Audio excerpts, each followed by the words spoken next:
Welcome to this edition of Arts and Times, Delmarva's quarterly arts magazine and community calendar.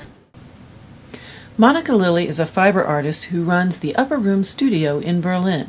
She calls her work made-from-scratch art, and she loves to introduce others to the joys of working in this medium. Well, it started when I was between 11 and 12. I was in a homeschool co-op in South Carolina, and one of my friends' mother did spinning and knitting, and she taught a class on drop spindling, and I took it, and for some reason I really enjoyed it. To this day I'm not exactly sure what drew me so much to it, and so I started drop spindling. I eventually got a spinning wheel and then started weaving, and one thing leads to another, and you're doing everything. We do lots of different classes. I do classes on different methods of spinning. There are so many different kinds of spinning that you can do, whether you're working on something very novelty-esque and kind of funky looking, or if you're going for a lace weight or just your regular knitting yarn. There's lots of different methods that you can use for that. Also fiber preparation from sheep to shawl, kind of that whole process we do. We do it on different felting techniques, both on needle felting and wet felting and Nuno felting, and just a lot of weaving classes, basic beginning weaving classes. We do them on the rigid heddle. We can do them on a harness loom. Usually those are private lessons. And then I also have a continuous strand loom, which is an old Viking method of weaving, and it's experiencing somewhat of a revival. So it's a very neat technique. Also on different cording and braiding techniques using medieval and Japanese braiding tools. So there's quite a bit of different fiber art that you can do and that we offer. And then we also offer classes on tincture and salve making, soap making, different whole living things. Monika and her family keep a variety of pets which provide her with a nice supply of wool. So we have 2 sheep, and we have an Icelandic and a Shetland sheep and 3 Angora goats. And they're not on our property right now, they're at Frontier Town. We also have 3 rabbits. They're Angora rabbits, so they're raised for their hair, and I have 3 of them. 2 are gray and 1 is white, and so we brush them weekly and save the fiber, which is extremely warm and soft and goes everywhere. Monika teaches weaving and fiber arts at schools and summer camps throughout the area. She was homeschooled from 3rd grade on. This has given her a special perspective on both learning and teaching. My parents really wanted me to learn who I was and what I was interested in, and I know for myself that if I had not have been homeschooled, I probably would not have gotten into textiles like I have, because it was such an early exposure to it, and I was able to focus on it a lot more in my schooling. But it has been very different as far as public schools. I've learned to really appreciate what teachers do and what they have to deal with as far as state standards and county standards and school standards, and dealing with all the kids. And I have worked with some amazing teachers, just some amazing teachers that are really making a difference in the children's lives, both in learning and in personal. I see them taking the time to really get to know them, and I've also seen how amazing it was to not have such a rigid schedule, to be able to, hey, it was a really nice day and all the birds are migrating, let's go check that out. I have gotten to teach in most of the Worcester County schools, middle schools here. I have been so blessed to receive grants from the Worcester County Arts Councils to do programs through the middle schools. Some of the programs that I've done have been a silk painting workshop, a Navajo weaving workshop, and a felting workshop.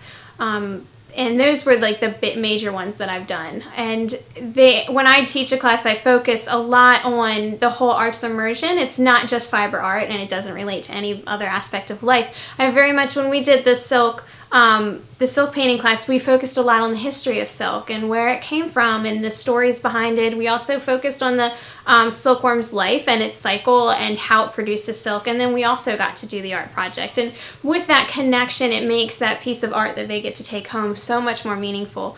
And so I have always enjoyed watching children work, and there's so much fun. When we did the Navajo weaving, there are so many, you can always tell that there's, that one child that maybe has a hard time sitting through the class and, just kind of needs to move around, and you could kind of pick them out in a classroom when you're there. You usually know their name because their teacher is always saying it, and they loved working with their hands, and they gave me absolutely no trouble.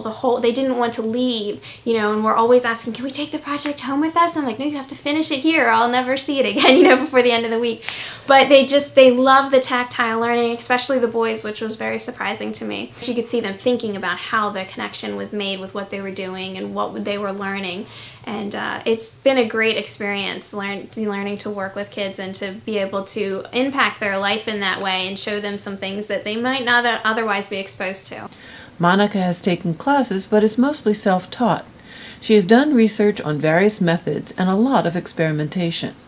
Usually if I'm doing a wet felting, and it's a picture, like the one up on the wall, most of it is wet felted. Some of it, such as the smaller flowers in the picture and some of the grasses along the bank, has been gone back and been needle felted in, just to give it a little bit more detail. A lot of time with wet felting, it can become even though it's textured because it is fiber, so it's always going to be textured, it becomes very flat, and so by needle felting you're able to add just a little bit more dimension to it. And it still has a very rough, very organic feel to it, but that's kind of the way that I like my work to feel too. Most of my framed work actually is in shadow boxes, so you can see the edges of my work. I don't like to hide those usually. A lot of times when I'm working on a piece, I'll have a general direction that I'm going with, but sometimes I really don't know what I'm doing. I like to work on some of my felting projects upside down, actually. That's one of my favorite things to do, especially if I'm working on a picture or anything that has detail. I tend to overwork it if it's sitting upright in front of me. If I'm working on it upside down, I tend to focus more on the color instead of the shape, and that usually is shifted anyway in the felting process, so it's good to not be really picky over that. I can't do anything that isn't very personal to me, and so it's very, as far as displaying artwork, so it's very hard for me to just enter a show with a theme and be like, yeah, that really felt like me. It takes some time, but the process for me is not, it's a lot of experimentation. Sometimes I'll start with something and it doesn't turn out the way I thought I did, but I've become somewhat of a master of changing something into something else. There's many times that I've started a knitting project and been like, I don't really like the way that that's turning out, and turned it into something else, or a weaving project, and that's been really a neat experience as far as not being stuck with having to finish it, learning to just take it and go with whatever I feel like my artwork is really mine. Even though there are so many people that I admire their work and I research their work and I get inspiration from their work, I really feel like my artwork definitely has my stamp on it because it's very different in good and bad ways from everybody else's. And so I think that sometimes as frustrated as I would get because I don't feel like I'm trained, I really am very blessed to be able to have had that process of just learning my own style. Being an artist on Maryland's Eastern Shore has given Monika a strong connection to nature and a hometown experience that she might not have gotten elsewhere. Falls are so beautiful here, and springs are so green, and there's so much inspiration around. Nature gives me a lot of inspiration. I very rarely will ever do anything as far as picturesque in indoor scenes. Almost everything that I do is outdoor scenes. And also farming, we have a small homestead, so everything that I do, I keep bees, we raise chickens and turkeys and ducks, and so I spend a lot of time outdoors, and so that is where I draw a lot of my inspiration. The sense of community around here is very strong. Growing up in that community, sometimes it's a lot of pressure because you know everybody, and they're going to see you at your best and your worst. But it's also so great when you do have an opening and your friends come and you know that they're not into that kind of thing, but they're coming because they want to support you. The antique stores in Berlin, the one on Pitt Street, is starting an Artist a Month showcase, and so in March I'm supposed to be that artist, so I will hopefully have everything together by then.